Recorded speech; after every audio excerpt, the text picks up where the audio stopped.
Selamat pagi para sahabat, salam sejahtera untuk kita semuanya warga GKI Klasi Solo.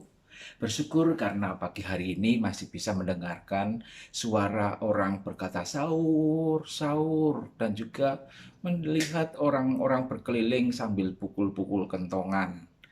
Dan sesekali mukul tiang telepon, mereka sedang ronda dan juga sekaligus membangunkan masyarakat untuk sahur.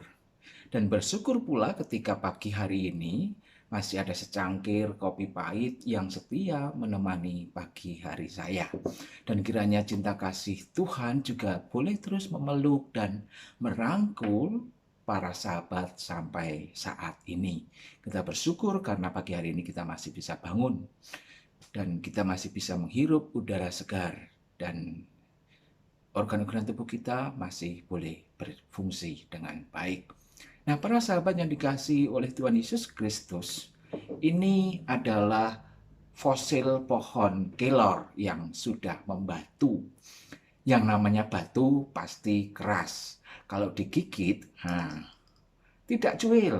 Nah, kalau saya paksakan nanti gigi saya yang cuil ataupun mungkin patah. Nah, kayu yang sudah menjadi fosil ini jika diproses dengan baik, bisa menjadikan hasil karya yang baik pula. Nah, ini contohnya, ini adalah hasil karya dari fosil kayu kelor. Nah, contoh yang lain adalah ini dan ini. Ini adalah hasil karya dari batu yang diproses sedemikian rupa sehingga menghasilkan sebuah karya. Nah, untuk memproses batu menjadi hasil karya yang indah itu bukan perkara yang mudah karena harus menggunakan alat dan juga perlu telaten. Nah, istilah membatu ini juga bisa diterapkan di dalam organ-organ tubuh manusia. Misalkan kepala batu, orang yang keras kepala, orang yang tidak mau menuruti nasihat orang lain, atau hati yang membatu. Ketika hati seseorang itu membatu, maka ia tidak mau mendengarkan orang lain. Ia rela melakukan apa saja demi mencapai ambisinya. Tidak peduli jalan yang harus ditempuh, tapi ia harus mendapatkan dengan berbagai macam cara. Tidak peduli dengan perasaan dan juga keadaan di sekitarnya. Apalagi orang-orang lain, yang diperdulikan hanyalah dirinya sendiri. Nah, jika manusia hatinya sudah membatu, maka bisa menjadi buta mata, bisa menjadi buta telinga atau tuli, bisa juga menjadi buta pikirannya. Nah, hati yang membatu ini juga terjadi pada kehidupan orang-orang Yahudi, sehingga firman Tuhan tidak pernah ada di dalam hati mereka. Akan saya bacakan dari Injil Yohanes pasal 8 ayat 48 sampai dengan 59. Demikian firman Tuhan. Orang-orang Yahudi menjawab Yesus, "Bukankah benar kalau kami katakan bahwa engkau orang Samaria dan kerasukan setan?" Jawab Yesus, "Aku tidak kerasukan setan, tetapi aku menghormati Bapakku dan kamu tidak menghormati aku. Tetapi aku tidak mencari hormat bagiku. Ada satu yang mencarinya dan dia juga yang menghakimi. Aku berkata kepadamu, sesungguhnya barang siapa menuruti firmanku, ia tidak akan mengalami maut sampai selama-lamanya." Kata orang-orang Yahudi kepadanya, "Sekarang kami tahu bahwa engkau kerasukan setan, sebab Abraham telah mati dan demikian juga nabi-nabi. Namun engkau berkata, barang siapa menuruti firmanku, ia tidak akan mengalami maut sampai selama-lamanya. Adakah engkau lebih besar daripada bapa kami Abraham yang telah mati? Nabi-nabi pun telah mati. Dengan siapakah engkau samakan dirimu?" Jawab Yesus, "Jikalau aku memuliakan diriku sendiri, maka kemuliaanku itu sedikit pun tidak ada artinya. Bapakkulah yang memuliakan aku. Tentang siapa kamu berkata, Dia adalah Allah kami, padahal kamu tidak mengenal Dia, tetapi aku mengenal Dia. Dan jika aku berkata aku tidak mengenal Dia, maka aku adalah pendusta, sama seperti kamu. Tetapi aku mengenal Dia dan aku menuruti firman-Nya. Abraham bapamu bersukacita bahwa ia akan melihat hariku, dan ia telah melihatnya dan ia bersukacita. Maka kata orang-orang Yahudi itu kepadanya, umurmu belum sampai 50 tahun dan engkau telah melihat Abraham? Kata Yesus kepada mereka, aku berkata kepadamu, sesungguhnya sebelum Abraham jadi, aku telah ada. Lalu mereka mengambil batu untuk melempari dia. Tetapi Yesus menghilang dan meninggalkan bait Allah. Nah, para sahabat yang dikasihi oleh Tuhan, di dalam bacaan kita pagi hari ini, kita melihat orang-orang Yahudi yang menutup hatinya terhadap Tuhan. Sekaligus juga mereka melontarkan dua tuduhan. Yang pertama adalah tuduhan Yesus adalah orang Samaria. Kemudian tuduhan yang kedua, mereka mengatakan bahwa Yesus telah kerasukan setan. Nah, tuduhan yang pertama ini bersifat rasis karena orang Yahudi itu membenci orang Samaria karena mereka menganggap bahwa orang Samaria itu darahnya sudah tidak murni lagi, tidak original lagi, original Israel. Nah, tuduhan yang kedua itu karena Tuhan Yesus dianggap suka menyampaikan perkataan yang tidak masuk akal dan tidak sesuai fakta. Nah, seperti di dalam bacaan kita, kalau kita mau membaca di bagian ayat 44 sampai 47, di sana berbicara tentang pernyataan Tuhan Yesus yang bagi orang-orang Yahudi itu pernyataan atau perkataan yang tidak masuk akal dan tidak sesuai fakta. Di sana Tuhan Yesus mengatakan bahwa orang Yahudi itu bukan anak-anak Abraham, melainkan anak-anak iblis. Nah, tuduhan ini juga karena Yesus menawarkan hidup yang kekal kepada orang-orang Yahudi yang mau percaya. Sementara bagi mereka, Abraham dan para nabi yang taat firman Tuhan saja tetap meninggal dunia.